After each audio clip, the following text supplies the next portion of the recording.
Scene script. Ever wonder how some people bounce back from setbacks while others crumble? That's the power of resilience. Imagine resilience as a superpower.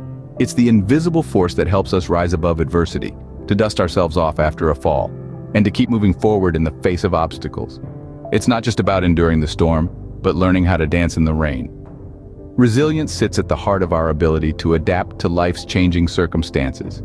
It's the engine that propels us forward when we encounter roadblocks, the compass that guides us when we lose our way, and the anchor that keeps us grounded in the turbulence of life's ups and downs. But what is resilience, really? In the simplest of terms, it is our capacity to recover quickly from difficulties, to bounce back from adversity. It's the grit that helps us get back up when we're knocked down, the determination that keeps us moving forward when life throws us a curveball. Why is resilience important, you may ask? Well, life is a series of challenges and obstacles. From minor hiccups like a flat tire on a busy morning to major life changes such as losing a job or a loved one, we are constantly faced with situations that test our strength and resolve. Resilience is our defense mechanism against these trials. It equips us to handle stress, overcome adversity, and turn obstacles into opportunities. The beauty of resilience is that it isn't a trait that only a few lucky ones are born with. It isn't exclusive or elusive. It's available to each and every one of us. It's a skill, a mindset, a way of life that can be learned, developed, and honed. In the grand tapestry of life, resilience is the thread that holds everything together. It's the force that gives us the strength to forge ahead, even when the odds are stacked against us. It's the key to turning life's challenges into stepping stones for success. Stay with us to discover 7 strategies to build your mental strength and resilience. They are simpler than you might think. The first strategy is embracing change. Change is inevitable, but how we react to it makes all the difference. It's like being a willow in the wind, bending but not breaking, adapting to the gusts and breezes that life sends our way. Flexibility and adaptability are key. Imagine if a tree refused to sway with the wind. It would snap, right? The same applies to us. We must learn to dance with change, to move with it, not against it. So, how can we view change positively? Start by understanding that change brings new opportunities, fresh perspectives. It's a chance to learn, to grow, to evolve, and when change comes knocking, welcome it, learn from it, use it to your advantage. And when change seems scary, remember that it's just a sign that you're stepping out of your comfort zone, that you're growing. Change is not a threat, but an opportunity for growth. Next up is practicing optimism. Yes, optimism is a practice and a powerful one at that. It's about harnessing the power of a positive mindset to build resilience. When we're optimistic, we're more likely to face challenges head-on, rather than retreat in fear. Our minds become more open to possibilities and solutions rather than being clouded by problems. But how can we cultivate an optimistic outlook? Start by acknowledging the good in your life. Practice gratitude daily. It can be as simple as appreciating the sunshine or a warm cup of coffee. Another tip is to practice positive self-talk. Replace those negative thoughts with positive affirmations. Remember, your mind believes what you tell it. Lastly, surround yourself with positive influences. Optimism can be contagious, so the more you're around it, the more you'll start to embody it. Optimism is not about ignoring reality, but about seeing the hardships in a broader perspective. The third strategy is developing problem-solving skills. Life is full of challenges, but every problem has a solution. You see, resilience is not just about weathering the storm. It's about learning how to dance in the rain. And this dance begins with honing your problem-solving skills. So, how do you go about this? Start by breaking down a problem into smaller, manageable parts. This way, what seemed like a mountain becomes a series of molehills. Next, brainstorm possible solutions. Let your mind wander and explore every avenue, no matter how unconventional. Once you have a list of potential solutions, weigh the pros and cons of each one. But remember, problem solving is not a one-size-fits-all approach. It requires flexibility and adaptability, so learn to pivot when necessary. And most importantly, don't be disheartened by failures. They are simply stepping stones to success. Remember, a problem is only as big as we perceive it to be. Equip yourself with the right skills and you can tackle anything. The fourth strategy is about establishing goals. Goals give us direction and purpose. Imagine you're sailing on the vast ocean of life without a compass or a map. That's what it's like to live without goals. you are adrift, subject to the whims of the current.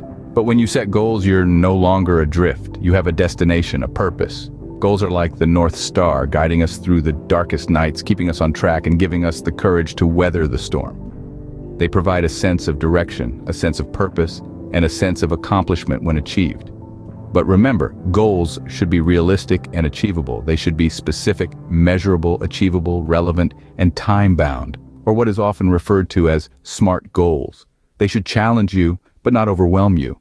Goals not only guide us, but they also give us the strength to overcome obstacles on the way. The fifth strategy is nurturing relationships. We are social beings, and our relationships can either make us or break us. The people we surround ourselves with can significantly impact our resilience.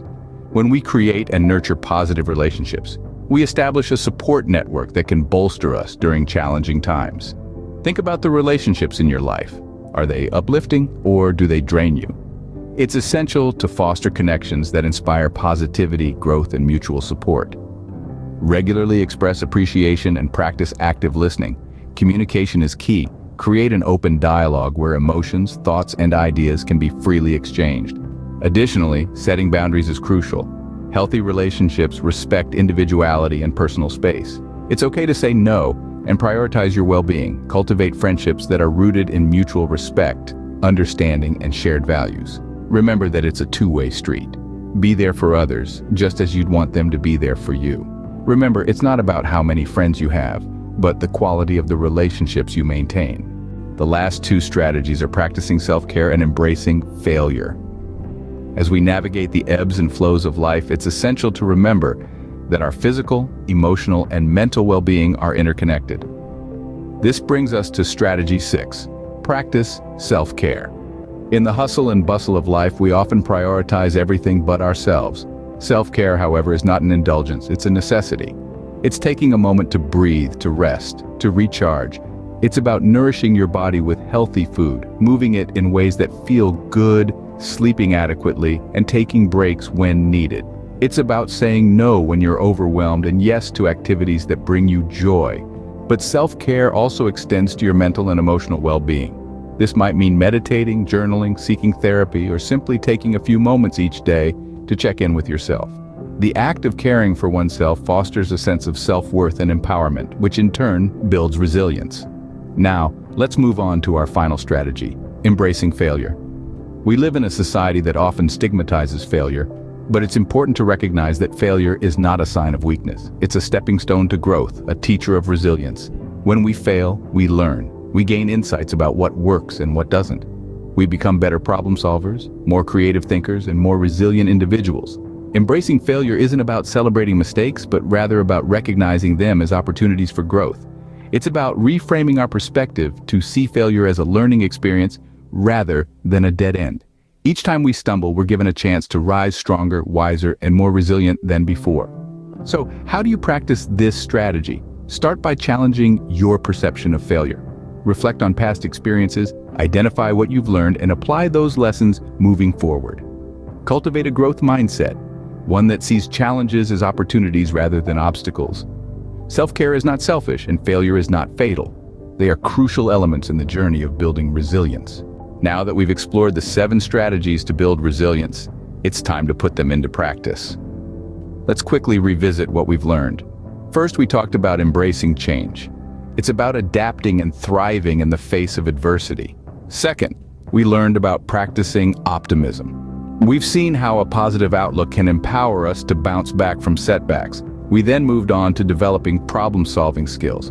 This strategy is about finding solutions rather than dwelling on problems. Our fourth strategy was about establishing goals. Setting and pursuing meaningful goals can significantly boost our resilience. Next, we discussed nurturing relationships. Having a strong support network can be a powerful resilience booster. And finally, we focused on practicing self-care and embracing failure. Both are essential for our mental strength. I encourage you all to start applying these strategies in your daily life. Remember, resilience is a journey, not a destination. Start today and you'll be amazed at how strong you can become.